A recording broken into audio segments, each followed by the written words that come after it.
Ngayon, pag-usapan naman natin ito. Next po, si fake news. Fake news. Fake news king na ba ito?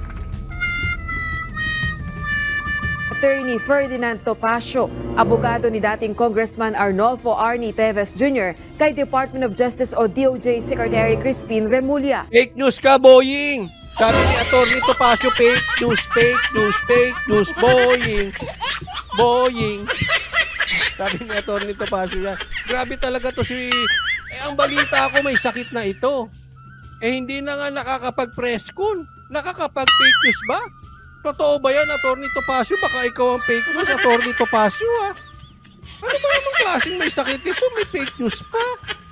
Linawin mo yan, Atty. Topacio. O ano? Ito ay matapos sabihin ng DOJ nitong nakaraang Huwebes na sinuhulan umano ng anak ni Teves ang opisyal ng Timor-Leste Police para sa seguridad ng dating mambabatas sa loob at labas ng kulungan.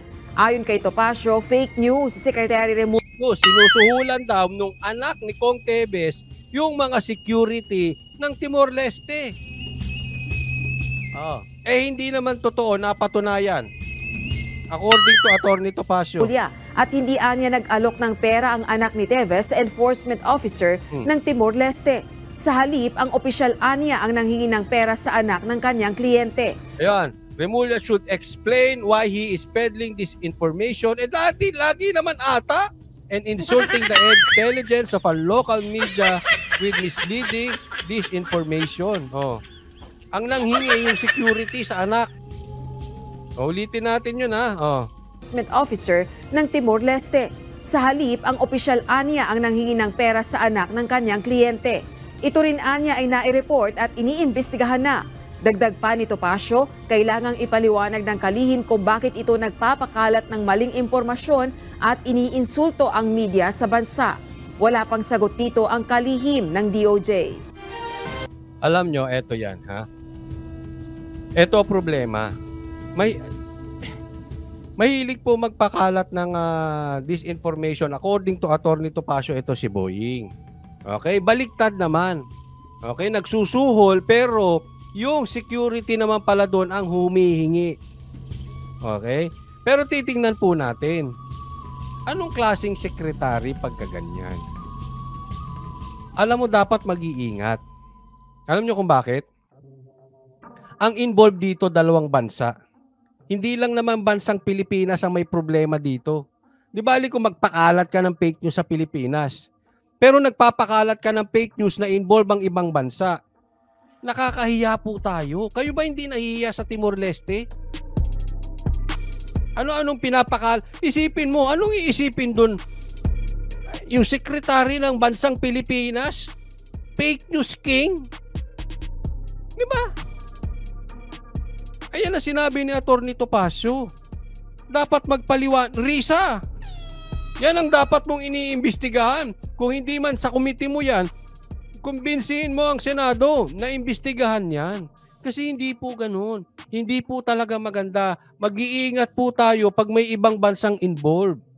Nakakahiya yung mga pinaggagawa natin. Alam mo, lumalabas yung pagkadesperado nila dito kay Teves.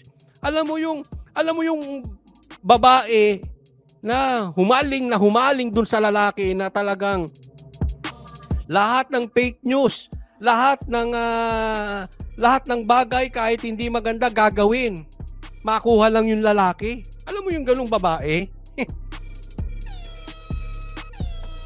Magpapakalat ng fake news, makuha ka lang. Ganito yung asta nito. And vice versa, pwedeng lalaki. Yung lalaking desperado sa babae magpapakalat ng fake news. Pag hindi kita makuha, fake news ka sa akin. Nakikita kayo ng ganyan? Na-experience nyo na ba yan? Naku. Na-experience ko. Hindi kita kayang kunin. Fake news ka sa akin. Di ba? Ganyan po. Parang humaling sila kay Teves. Anong ginawa ng Timor-Leste? Di kayo, dahil sa kayabangan ninyo, binalik sa inyo. Tinawag kayong fake news indirectly, ha? Kasi wala naman daw silang nakikitang terrorism kay Tebes. Which is true. Ang daming terorista, yung iba nga sabi nasa kamera pa eh. Hindi natin... Ang dami pong nagkalat na terorista sa bansang Pilipinas. Si Tebes pa pinagginitan natin. Ganun po tayo ka-fake news. Matindi. I side with Attorney Topacio. Dapat magpaliwanag tong mga ito.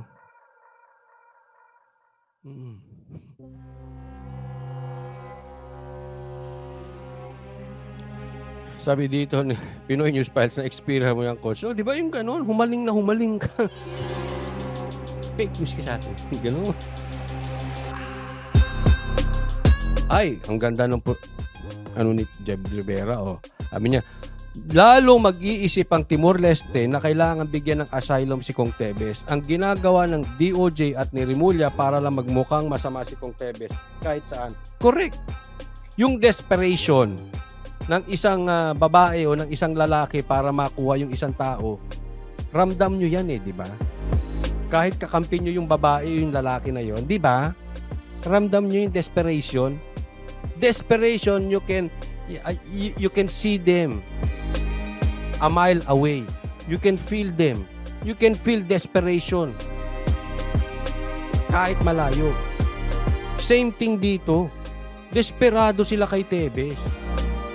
Kaya tuloy, lalo nilang napapatunayan na talagang inosente si Kong Tebes.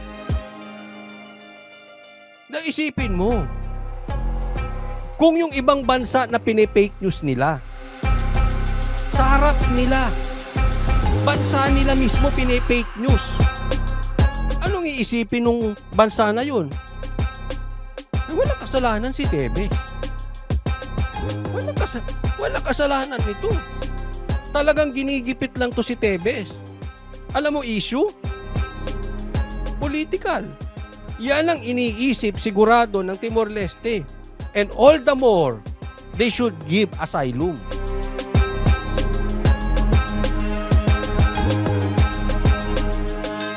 Dahil politically motivated ito. Kaya nga sabi ko ang hilig talaga nito mga to magpakalat ng fake news. Yung sa rally, konti raw ang tao. Pambihira. Nandoon kami nakita ng dalawa naming mata eh. And yet, ang daming tao ron, pahuhuling fake news sila. Eh, ito rin.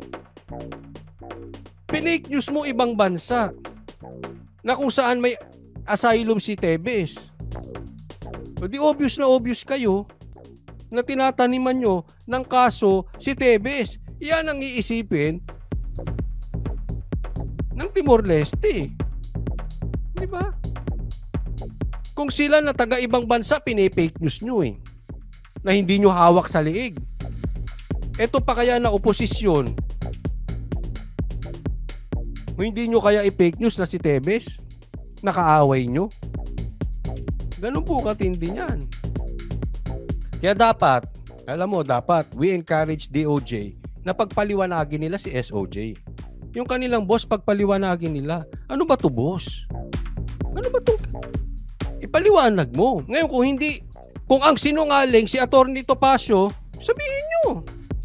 Di ba? Sabihin nyo. Hindi yun fake news, totoo yun. Sinungaling ka, Topacio. Sumagot kayo ng ganun. Sabihin nyo, sinungaling si Topacio. Na magkaalaman. Bakit? Alam ng Timor-Leste ang totoo. Hindi sila himod puwet eh. Hindi nyo sila kayang hawakan sa liig. Meron silang sariling soberanya. Wala silang pakialam kung bibigyan sila ng proyekto ng administrasyon.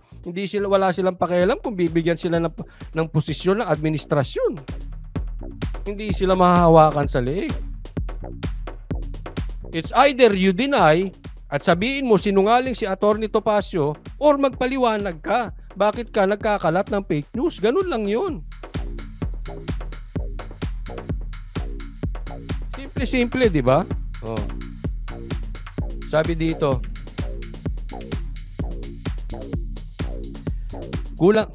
kulong din yan gaya ng ginawa nila kay Ka Eric ng SMNI. Isama na din ang prince ng fake news, Abe. Alam mo, ngayon parang Hindi, ano ba tayo? Diktador. Ngayon ko lang na-imagine na pati pagngiti sa bansang Pilipinas kasalanan. Anak ka ng tatay mo. Na-imagine nyo ba yun? Issue? Pagngiti? Oh.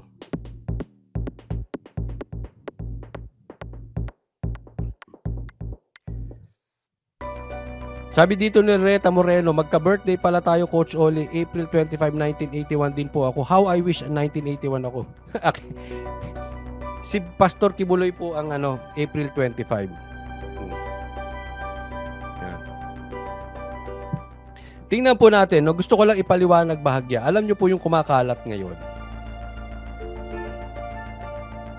Eto sobrang dami ng kumakalat ngayon. Pansinin nyo sa mga vloggers. Pagtuunan natin ng pansin sa mga Ensimada vloggers, mga vloggers sa gigilid.